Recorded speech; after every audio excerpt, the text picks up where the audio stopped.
मध्य प्रदेश की दतिया विधानसभा सीट पर उपचुनाव होना है, लेकिन उपचुनाव से पहले ही दतिया में भारी बवाल हो गया और वजह बीजेपी का फैसला।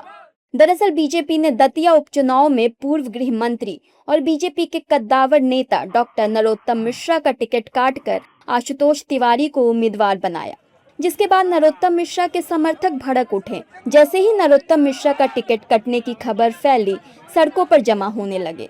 देखते ही देखते आक्रोशित भीड़ ने झांसी ग्वालियर नेशनल हाईवे पर कब्जा कर लिया और बीच सड़क पर टायर फूंककर चक्का जाम कर दिया।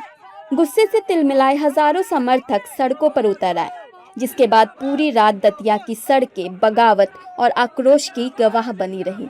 हैरानी की बात है कि महिलाएं भी सारी रात सड़कों पर रहीं। समर्थकों का क्या कुछ कहना है, सुनिए। खुद दिखाई दे रहा होगा आज अभी कितने बज रहे हैं, रात्रि के 12 बज रहे हैं। 12 बजे भी हजारों की संख्या में कार्यकर्ता, सामने आप देख सकते हैं वो दिख रहा होगा, हजारों की संख्या में कार्यकर्ता एकत्रित हैं। भारतीय जनता पार्टी कार्यालय पर पदाधिकारी सारे, जनप्रतिनिधि सारे कार्यकर्ता हुए अल्लाह कर रहे हैं। आपको सुनाई भी दे रहा हो, कार्यकर्ता में निराशा का भाव है। पार्टी संगठन को निर्णय लेना चाहिए और पार्टी अब कार्यकर्ता तो ये कह रहे हैं कि रात भर बैठेंगे और अगर पार्टी संगठन निर्णय नहीं लेगा तो लगातार बैठेंगे। कार्यकर्ताओं को समझाने का प्रयास भी किया जा रहा है, लेकिन कार्यकर्ताओं में निराशा का भाव है। ये प्रदर्शन जब तक चलेगा, जब तक हमारे दादा नरोत्तम मिश्रा जी को टिकट नहीं मिल जाता, जब तक ये प्रदर्शन चलेगा। हम सारी महिलाएं मिलकर रात भर क्या 24 घंटे यहाँ प्रदर्शन करेंगे, नहीं हटेंगे नहीं। और कल अगर सुबह तक टिकट फाइनल नहीं हुआ तो हम लोग रेलवे फाटक तक, रेलवे ब्रिज तक जाएंगे और वहाँ पे भी अपना आंदोलन जारी रखेंगे और भूख हड़ताल करेंगे। भारतीय जनता पार्टी का टिकट बहुत गलत हुआ है। आशुतोष तिवारी को कोई कार्यकर्ता जानता नहीं है, दतिया की जनता से कोई नाता नहीं है। जिस नेता ने दतिया की जनता, गरीबों के मसीहा है, हर दिल में राज करते हैं। और माननीय डॉक्टर नरोत्तम मिश्रा इस बार 1 लाख वोटों से ऊपर से जीतने वाले थे। यहाँ मोहन यादव जी ने, खंडेलवाल जी ने, शिवराज सिंह चौहान ने जानबूझकर ऐसा प्रत्याशी उतारा है जो दतिया में हार जाए। और नरोत्तम मिश्रा जी से उनका अंदरूनी विरोध चल रहा है। हम नरोत्तम मिश्रावादी हैं और नरोत्तम मिश्रा जी के साथ में हमेशा खड़े रहेंगे। जिस तरह नरोत्तम मिश्रा जी बोलते हैं कि हम जान की बाजी लगा देंगे, उसी तरह आज दतिया का कार्यकर्ता जान की बाजी लगा के दिखाएगा। कैसी भी कंडीशन हो, नरोत्तम मिश्रा जी के साथ में खड़े रहेंगे और इसी तरह सड़कों पे बिल्कुल धरना प्रदर्शन करते रहेंगे। और अगर उनने हम लोगों को अगर माना है तो हम उनके लिए जी जान एक लगा देंगे, हटेंगे नहीं, जान छाड़ कर देंगे। पर हमको टिकट दादा का वापसी चाहिए, नहीं हम यहाँ से हटेंगे नहीं। हमारा एक ही उद्देश्य है, हमारा टिकट वापसी चाहिए। बस हम मर जाएंगे, हम हटेंगे नहीं यहाँ से। हमारे दादा टिकट चाहिए, दादा वापस आ जाए। इस बगावत का असर ऐसा हुआ कि हाईवे पर करीब 15 किलोमीटर लंबा भीषण जाम लग गया।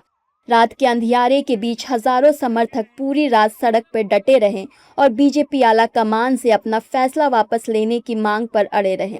वहीं दूसरी ओर आशुतोष तिवारी ने इस बवाल पर प्रतिक्रिया देते हुए कहा कि वो हमारे बड़े हैं और पूजनीय हैं। हमारे परिवार के वरिष्ठ हैं, स्वाभाविक रूप से उनका आशीर्वाद भी सब साथ में रहेगा, कहीं कोई गुंजाइश ही नहीं है सोचने जैसा कुछ।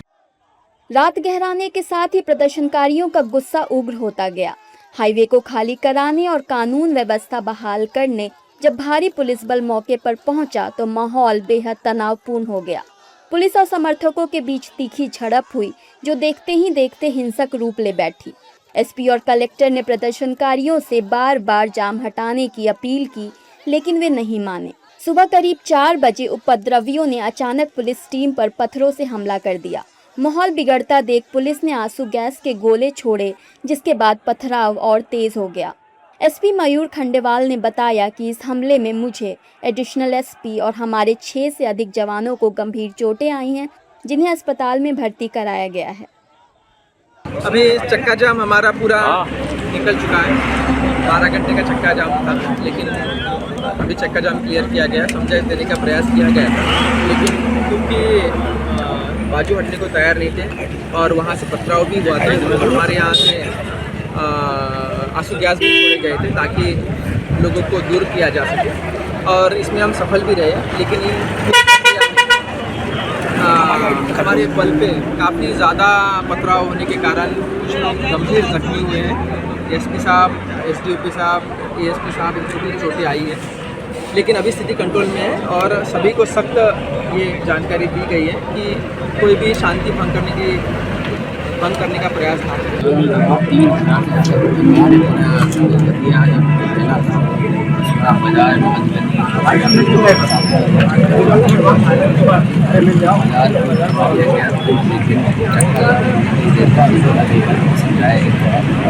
वो 5 से अधिक दिन को प्रयास किया गया कि ये चक्का जाम जो लगाया जाम सुनाया जाए, क्योंकि उसे बाधित हो रहा था, उसके महिला और बच्चे कई बड़ा जाम में फंसे हुए थे।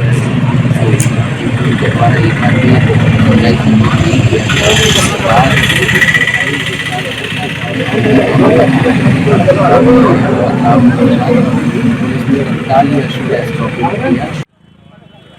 बाद में पुलिस ने सख्ती बरतते हुए दोबारा आंसू गैस का इस्तेमाल किया और बल प्रयोग कर उपद्रवियों को खदेड़ा। कुछ लोगों को हिरासत में लिया गया और बाकियों को सरेंडर करने की चेतावनी दी गई। बता दें कि ये बगावत सिर्फ सड़कों तक सीमित नहीं रही, बल्कि इसने बीजेपी के स्थानीय संगठन की नींव हिलाकर रख दी है। नरोत्तम मिश्रा के समर्थन में स्थानीय नेताओं ने सामूहिक बगावत का बिगुल फूंक दिया है।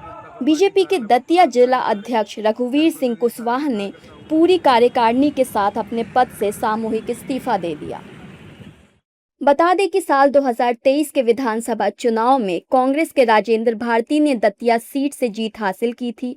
उन्होंने बीजेपी उम्मीदवार नरोत्तम मिश्रा को मात दी थी, लेकिन अप्रैल 2026 में दिल्ली की एक अदालत ने राजेंद्र भारती को जेल भेज दिया। दरअसल अदालत ने राजेंद्र भारती पर धोखाधड़ी के एक मामले में 3 साल की सजा सुनाई, जिसके चलते उनकी विधायकी रद्द हो गई। इसी वजह से दतिया सीट पर 30 जुलाई को उपचुनाव होना तय हुआ है। नरोत्तम मिश्रा लगातार क्षेत्र में सक्रिय थे और उन्होंने बुधवार को ही नामांकन फॉर्म भी खरीदा था। समर्थकों को पूरा भरोसा था कि पार्टी उन पर दोबारा दांव खेलेगी, लेकिन आशुतोष तिवारी के नाम के ऐलान ने इस भरोसे को गुस्से की ज्वालामुखी में बदल दिया। दतिया में इस समय हालात बेहद संवेदनशील बने हुए हैं। हाईवे पर सुरक्षा व्यवस्था कड़ी कर दी है। इस पूरे घटनाक्रम और समर्थकों के इस भारी आक्रोश पर खुद नरोत्तम मिश्रा की ओर से अभी तक कोई आधिकारिक बयान सामने नहीं आया है। पूरी मध्य प्रदेश बीजेपी की नजरें अब दतिया के इस सियासी संकट पर टिकी हैं कि क्या आला कमान अपना फैसला वापस लेंगे या फिर आशुतोष तिवारी ही दतिया विधानसभा सीट से चुनाव लड़ेंगे।